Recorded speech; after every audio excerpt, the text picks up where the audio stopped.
Yo, it's another day and kakauwi ko lang galing work. Time check 6:05 and ayos ko yung mga outlet para sa ating mga unit. Ito pala, meron akong lumang monitor tsaka lumang keyboard and mouse. So yan yung space niya. Medyo makitid. Pinagkasya ko kasi yung 6 eh. Pero pagka umuwi kayo naman nagka-budget, papagawa ko ng lamesa dito panibago. 6 din, nakabilaan na mas maluwag. Para ililipat ko yung mga nandito muna, tapos lalakihan ko to para maging 5. Then maglalagay ulit tayo dito. Yabang, di mo pa nga alam kung marami kang customer eh. Paplano ko agad tol. Tapos meron akong breaker dito. Ito temporary lang, 15 amperes. Ito yung pang mga outlet mo, 30 amperes. Ito pang ilaw tsaka electric pan na ano lang. Sakto lang, pero mapalitan din natin yan. Medyo short na kasi tayo eh. 6 na unit kasi yung kinuha natin. Ngayon mag-ayos muna ako dito guys. Daming kalat to. So let's G. Time to play this shit out. Check this out.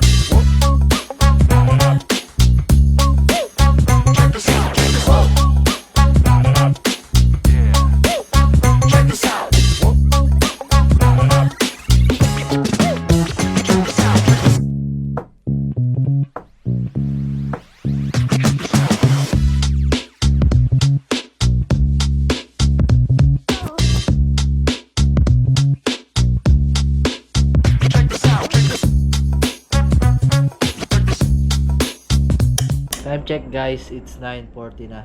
At hindi kinaya ng aking powers. Tapos ko na kanina lahat ng gamit pero binalik ko ulit dito dahil baka may mawala. Wala lang talaga akong mapaglagyan ng ibang mga gamit katulad ng mga yan. No? Saan ko ilalagay yan? May i-unbox pa kasi ako yung mga dumating na in-order natin para dito sa ating computer shop. So first thing in the morning na siguro itong mga bagay-bagay na to. Maliligo muna ako tapos unboxing na natin yan. Alright, see you later, alligator. 2020 since the pandemic start. Nasa abroad ako nun. At isa ako sa napauwi ng Pilipinas. Pag uwi ko ng Pilipinas, ang hirap maghanap ng trabaho. Sa abroad pa lang, nagbablog na ako. Okay, kaway. Kaya pinagpatuloy ko siya pag uwi ko ng Pinas. At nagnegosyo ako, kaso kulang. Kaya bumalik ako sa trabaho. At this year, nitong 2025, sobrang daming nangyari sa akin. Teka lang, hindi pa nga pala ako nagpapakilala. Ako si Barley TV.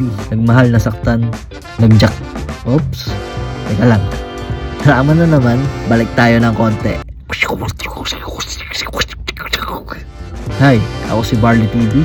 At ito ang part 4 ng aking computer shop journey. Sana samahan nyo ako sa journey na to at panoorin ang sunod-sunod na naganap bago ko matayo ito from this. Mag-unbox tayo ng mga in-order ko. At ito siya. Cybertech. Yung sa Landport. Para sa internet.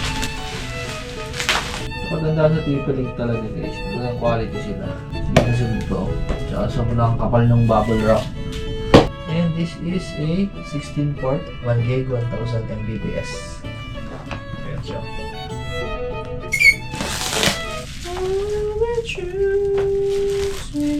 Wow!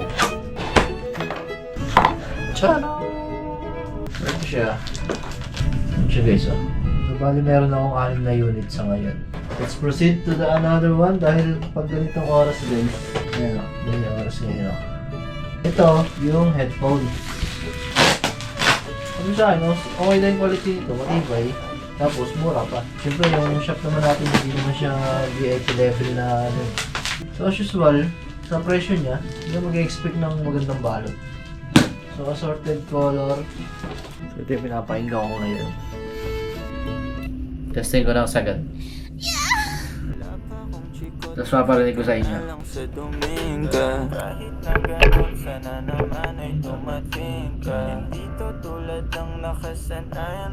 Lakas din no?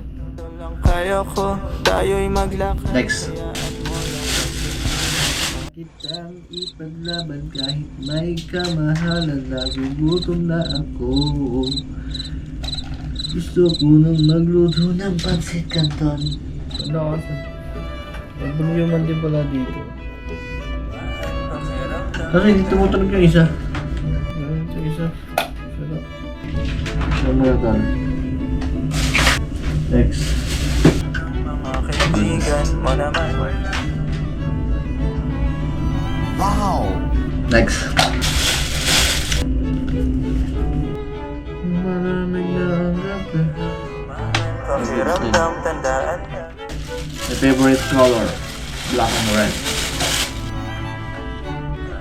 Ganon sana naman.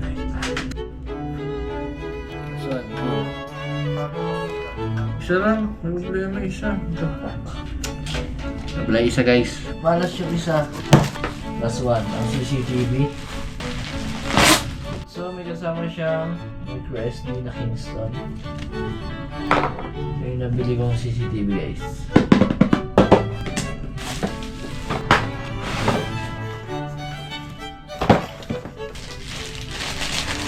Huli ka! Meron na rin siyang speaker. Hindi magsalita. Power on. So ayan, meron siyang red light. The SD card is not formatted. Please format it according to the app guidelines. What? So hindi mo na install ito. Kanilang apps. Connecting to Wi-Fi.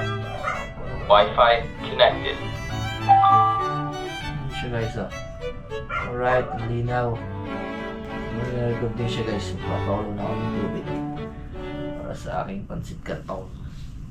The SD card is not formatted. Please format it according to the app guidelines. Okay na. Hoy. Hoy. Dino nyo. Dino na CCTV ko. Sa mga nagtatangka dyan. Better watch out. Gutom na rin ako at mga kumukulo na yung tubig. So that is it. Liligpit na muna ako dito guys bago ako kumain. Pero okay lahat maliban dun sa isang headphones. Bukas ay makuha ko na yung unit tapos mag-ayos na ako. Tatapusin ko na yan para pag dumating yung unit. Ganda pa ang katanda ko. I'm out!